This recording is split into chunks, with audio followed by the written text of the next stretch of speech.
Hello hello. ये जो public है ये सब जानती है, पब्लिक है ए बाबू, ये पब्लिक है पब्लिक।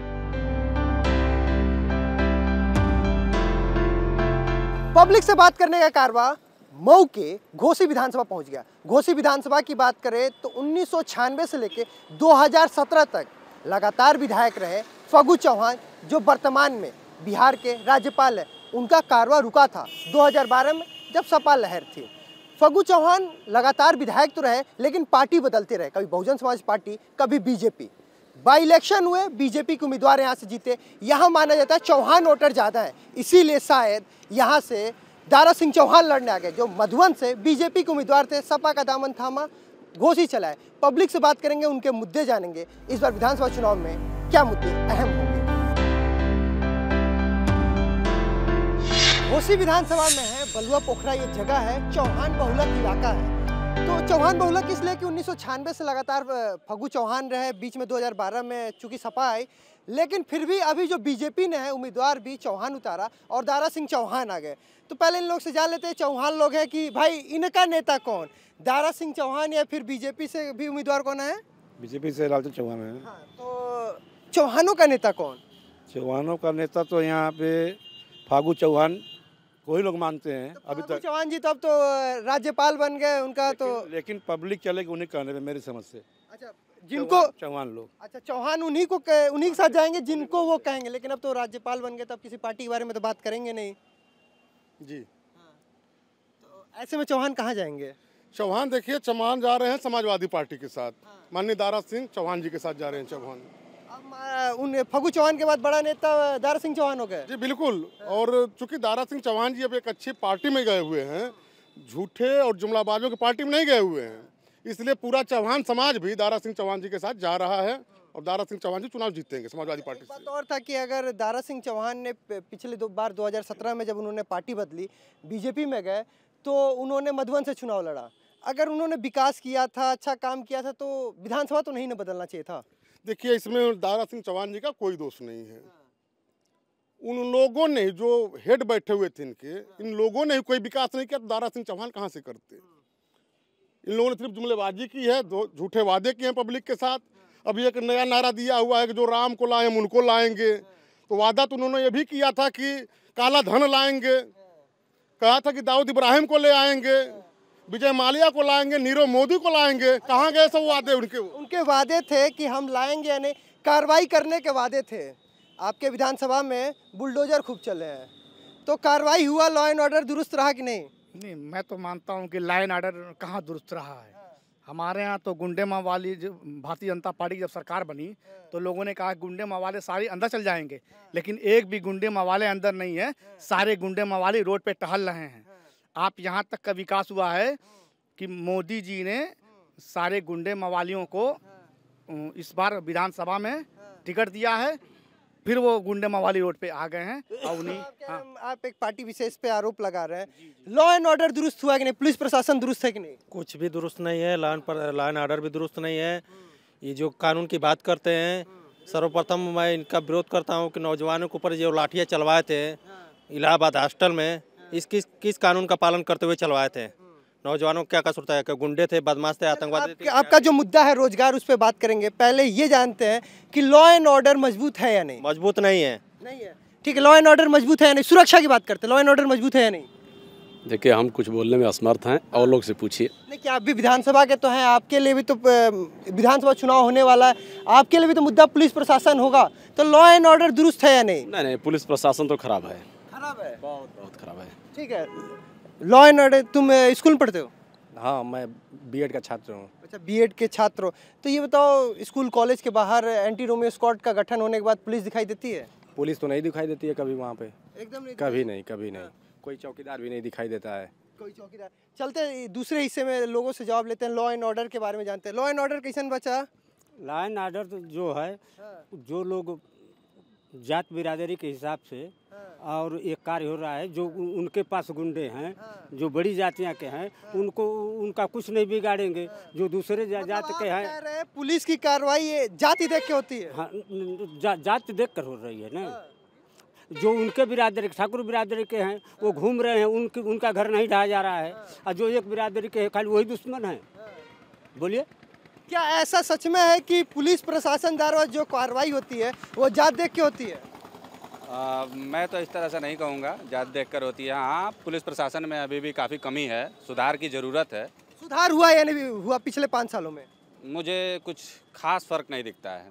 पुलिस प्रशासन की शैली जो पहले थी वही आज भी है, और अभी काफ़ी सुधार की ज़रूरत है। उम्मीद है अगली सरकार कुछ करेगी। आपको क्या लगता है सुधार है या नहीं है? कुछ खास सुधार नहीं है, अभी ज़रूरत बहुत ज़्यादा है सुधार की। पिछले सरकार के हिसाब से तो कुछ सही है, लेकिन अभी उतना भी सही नहीं है। 2012 से 17 और 2017 से 22 पुलिस प्रशासन बेहतर हुआ या नहीं? पब्लिक ग्राउंड लेवल पर उतना सही नहीं है। पुलिस प्रशासन दुरुस्त है या नहीं? सामान्य है, ठीक है, कोई बात नहीं है। सामान्य है। चाचा अनुभवी हैं, आपने बहुत कार्यकाल देखा होगा, बहुत विधानसभा चुनाव देखा होगा, बहुत कार्यकाल में पुलिस व्यवस्था देखी होगी, तो आपको क्या लगता है ये 5 साल के कार्यकाल में पुलिस व्यवस्था कैसी रही? फिलहाल ठीक ही है। मतलब अभी तक के आपके कार्यकाल में अगर इस पुलिस व्यवस्था के को देखा जाए तो कितना नंबर देंगे? 65%। 65%, ठीक है। मतलब आप फर्स्ट डिवीजन के आसपास पहुंचा है। लेकिन अभी और बात करते हैं सड़क, शिक्षा, स्वास्थ्य, रोजगार, सुरक्षा पे तो इन्होंने कहा पुलिस व्यवस्था 65% दे दिया। सड़कों का हाल क्या है? सड़कों की हाल तो फिलहाल सही है, अभी तो दुरुस्त हुई है जल्दी। पूर्वांचल एक्सप्रेसवे बन जाने से लखनऊ तो नजदीक हो गया, लेकिन ग्रामीण अंचल की सड़कें कैसी हैं? ग्रामीण भी ठीक है, सड़कें काम हुआ है, रोड काम हुआ है। गड्ढा मुक्त हुआ? बिल्कुल नहीं। जो शहर को जोड़ने वाले गांव से सड़कें निकलती हैं, वो सड़कें, उन सड़कों का हाल आज भी खस्ता हाल है। गड्ढे उसी तरह पड़े हुए हैं, वो बन नहीं रहे हैं। तो कह रहे सड़क बनी ही नहीं है। अरे भाई बनी है, कुछ बनी, कुछ नहीं बनी है, ऐसा नहीं है। सड़क देख लीजिए, अमिला वाली सड़क देख लीजिए, अभी हमको 2-4 सड़कों का और नाम बता दे रहे उनको जाकर। चाचा सड़क बनल बा कि नहीं? अब पहले से तो कमजोरी बा। पहले तो ठीक रहा रोड, सड़क ठीक रहा, लेकिन अब बहुत भ्रष्ट हो गई। गड्ढा मुक्त होए के बात रहला था, गड्ढा मुक्त भइल कि गड्ढा युक्त भइल? कहाँ मुक्त भइल? ना मुक्त भइल, नहीं। अब और गड्ढा हो गइल का? हाँ, और गड्ढा हो गए इनके सरकार में। यही सड़क देख लीजिए, जब 5 साल में नहीं बनवा पाए, अब चुनाव आ गया था तो इसको बनवा करके दिखा दिया कि हमने सड़क बनवा दिया वोट लेने के लिए। नहीं तो 5 साल में उनको नहीं बनवा देना चाहिए था इसी सड़क को। मैं इसके बारे में बता रहा हूँ। देखिए सर, ये सड़क जो है समाजवादी पार्टी में पास हुई थी, तो यह टेंडरिंग के चक्कर में नदवासरा तक रोक दिया गया। 5 साल से 10 बार हम लोगों ने धरना, प्रदर्शन, रोड जाम करना, उसके बाद यहाँ पे धान रोपना, तब जाकर के अभी माननीय गृह मंत्री जी का प्रोग्राम लगा था, तब जाकर के ये रोड बनी है। यानी ये विकास होने में 5 साल लगा है। मतलब आप कह रहे हैं कि 10 सालों में अब जाके सड़क बनी? आधी अधूरी बनी है। जबकि मानक के हिसाब से भी सड़क नहीं बनी है, और 24 घंटे में माननीय गृह मंत्री जी आने वाले थे तो सड़क नहीं बनी थी, और धर्मेंद्र प्रधान आए, उसके बाद उनका कार्यक्रम कैंसिल हो गया। इस क्षेत्र में कोई विकास नहीं हुआ। आज तक भारतीय जनता पार्टी का MLA दिखाई नहीं देता है क्षेत्र में, जब से चुनाव जीता है। इसके 2012 से 17 जो विधायक थे वो तो सपा के थे, तब काम हुआ था। भाई तो मैं बता रहा हूँ कि ये मिनी जो है हाईवे के नाम से ये पास हुआ था। ये घोसी के पूर्व विधायक सुधाकर सिंह और बैजनाथ पासवान द्वारा ये चिरैया कोट से लेकर के मधुबन तक पास हुई थी। जब जाते जाते सरकार जब चली गई तो टेंडरिंग के चक्कर में नदवासरा तक हो गई थी। मतलब ये आपका कहने का मतलब वो जाते जाते पास कराए और उसके बाद सड़क बनी नहीं? 10 ज्यादा काम हो गया था, सिर्फ घोसी नदवासरा से और घोसी तक रुक गया था। मतलब वो भी 5 साल में काम नहीं कर पाए, यही ना? वही कह रहे हैं कि इसको 10 बार हमारे जैसे लोग धरना, प्रदर्शन, धान रोपना, तमाम काम, रोड जाम के, ये सारी जनता ने साथ दिया है, तब जाकर के रोड बना है। तब भी अगर गृह मंत्री शायद ना आए होते या वो ना आए होते तो शायद वो भी जैसा चाहिए वो रोड नहीं बना है। यानी ठीक है, गृह मंत्री का आना आप लोग के लिए वरदान रहा, सड़क तो बन गया, नहीं तो सपा भी नहीं बनाया था और भाजपा नहीं बनाया था। वो नहीं बना था। यही जो हमारा लिंक रोड है कलापनपुर गांव का जोड़ता है, आप उसी सड़क को देख लीजिए, अभी भी प्रेजेंट में दिखा दूंगा, अभी गड्ढे पड़े हैं। कहाँ सड़क बना है? पानी लगा है, नाला बन गया है वहाँ पे, उस रोड पे पानी लगा है, अभी तक लगा है। देखिए ये बताइए कि आप लोग में से 18 साल का इस बार फर्स्ट टाइम वोटर कौन है? First time voter? हाँ, फर्स्ट टाइम वोटर है। और कोई फर्स्ट टाइम वोटर है यहाँ पे कोई? ठीक है, तो इस बार ये फर्स्ट टाइम वोटर मतलब किस चीज़ पे वोट करेगा? अब ये तो समय के अनुसार पता चलेगा। क्या अब तो समय आ गया? नहीं तो अभी हम निर्णय नहीं ले सकते हैं ना। क्योंकि अभी कोई भी सरकार हमारे हित में काम नहीं किया। सबसे अच्छा काम तो ये बीजेपी सरकार नहीं की है। इन्होंने कोई वैकेंसी नहीं निकाली, और वैकेंसी निकाली तो पेपर नहीं हुआ, पेपर निकाला तो पर्चा लीक हो गया। तो तमाम तरह की बातें हुई, और ये जो पुलिस ने खूब डंडे भाजे हैं एनटीपीसी के छात्रों पे, ग्रुप डी के छात्रों पे। तो लॉ एंड ऑर्डर लेना जो हाथ में लिया गया था उसको सही मानते हो कि लॉ एंड ऑर्डर जो पहले हाथ में लिया गया छात्रों द्वारा वो सही था? लॉ एंड आर्डर के बारे में बात कर रहे हैं तो मैं ये बता देना चाहता हूँ कि लॉ एंड आर्डर पूरी तरीके से फेल है। अच्छा, लॉ एंड ऑर्डर पूरी तरीके से फेल है। एक सवाल होता है स्वास्थ्य, क्योंकि कोविड का दौर रहा, स्वास्थ्य व्यवस्थाओं पे बहुत सवाल उठे। तो अगर घोसी में अगर बात करें तो सामूहिक स्वास्थ्य केंद्र कहाँ पे है? घोसी सामुदायिक स्वास्थ्य केंद्र मझवारा मोड़ पे है।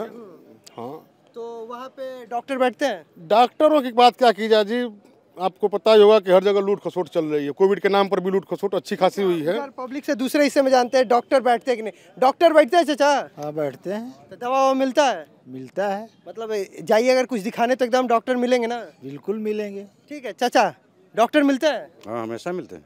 और दवा लिखते हैं तो अंदर से ही मिलता है? अंदर से भी मिलता है। अंदर से भी मिलता है, बाहर से भी मिलता है। बाहर से लेना पड़ता है। बाहर से मिलती है। नहीं, स्वास्थ्य व्यवस्था का हाल क्या है यहाँ पे? डॉक्टर अगर कोई दवा लिखते हैं तो मिलता है अंदर से? मिलते हैं कि नहीं डॉक्टर पहले? मिलते हैं। हाँ? मिलते हैं। यानी स्वास्थ्य व्यवस्था बेहतर हुआ है? बेहतर हुआ है। मिलता है मिलता है। डॉक्टर मिलते हैं कि नहीं? डॉक्टर तो मिलते हैं, बाकी दवा नहीं मिलती है। दवा 2 ही बस मिलती है वहाँ पे, और सब बाहर से दवा ली जाती है।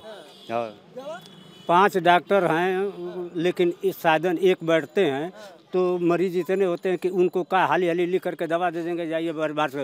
उनकी क्या कोई जनता जा नहीं पाती है, भागना पड़ता है, दूसरे प्राइवेट में जाना पड़ता है। प्राइवेट में जाना पड़ता है। स्वास्थ्य व्यवस्था बेहतर हुआ है या नहीं हुआ है 5 सालों में? बेहतर कुछ नहीं है। नहीं, खराब है, खराब है, पूरी खराब है। खराब है। बेरोजगारी यहाँ पे है बहुत ज्यादा। यहाँ पे प्राइवेट में अपना दिखते हैं, ठीक ना, प्राइवेट हॉस्पिटल खोल के बैठे हैं। सरकारी अस्पताल में कोई जाता नहीं, जाता है तो वहाँ कह देते हैं कि मेरे प्राइवेट हॉस्पिटल पे आओ, ठीक ना।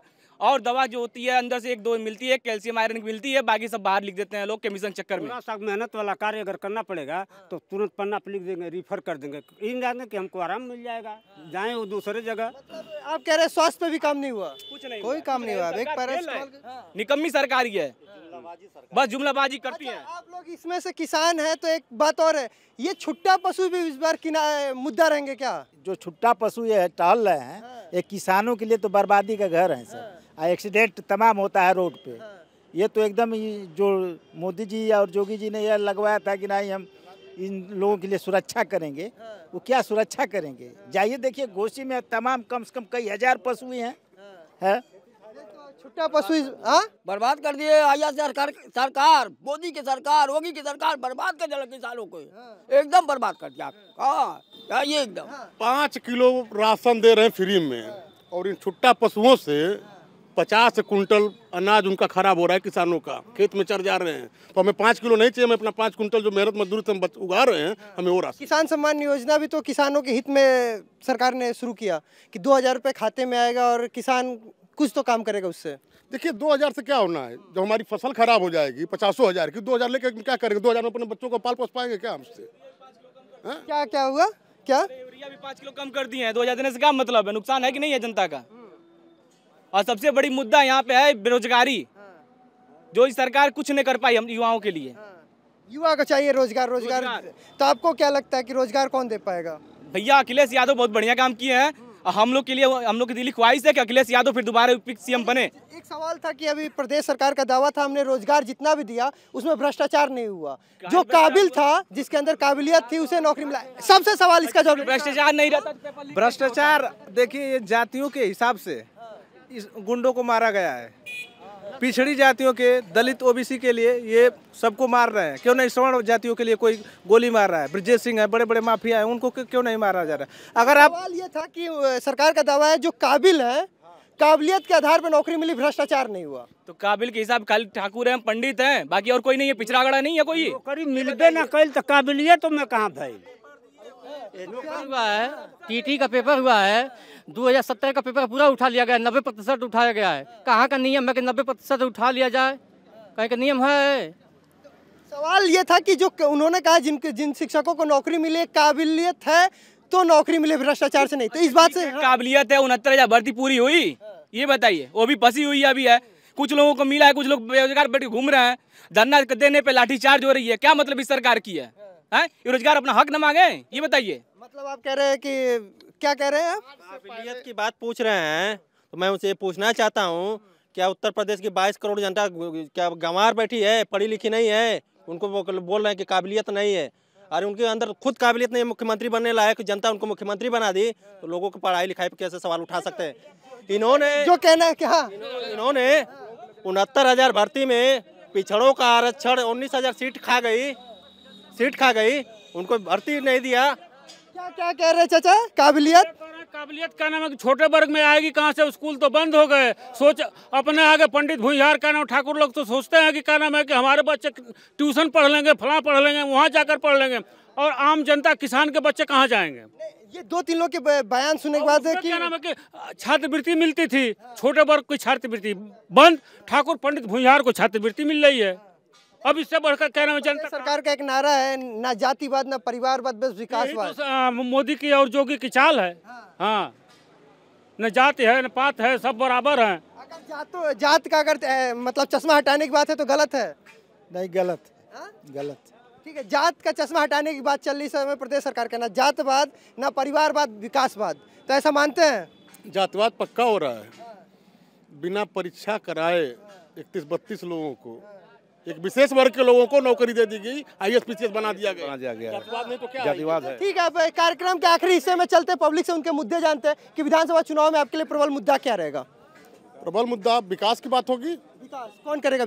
विकास अखिलेश यादव करेंगे। क्या आपके लिए? अखिलेश यादव करेंगे। चाचा मुद्दा क्या रही? मुद्दा का रही, अरे अखिलेश के जितावा, जल्दी जितावा, एकदम मुख्यमंत्री बनावा। ठीक है, आपके लिए विधानसभा चुनाव 2022 में होगा? विधानसभा चुनाव 2022 में मुद्दा क्या रहेगा? अखिलेश। आपके लिए? यहाँ का हम लोग का स्थानीय विधायक रहेगा, वही हमको मान्य है। दारा सिंह चौहान तो बाहर से आ गए, स्थानीय बाहर से आ गए हैं। स्थानीय है, स्थानीय जो भी आएगा उनको दिया जाएगा। विधानसभा चुनाव 2022 में मुद्दा क्या रहेगा? हम लोग सरकारी कर्मचारी हैं। अब तक सभी सरकारों ने किसी प्रकार पेंशन यानी किसी प्रकार की कोई सहयोग नहीं किया। इस बार उम्मीद है, एक पार्टी ने तो दे दिया है कि हम पुरानी पेंशन को अभी आप कह रहे हैं अखिलेश यादव ने कहा है कि अगर हम आते हैं तो पुरानी पेंशन बहाल करेंगे। तो क्या ये वादा आप जैसे जो कर्मचारी हैं उनके साथ जाएंगे?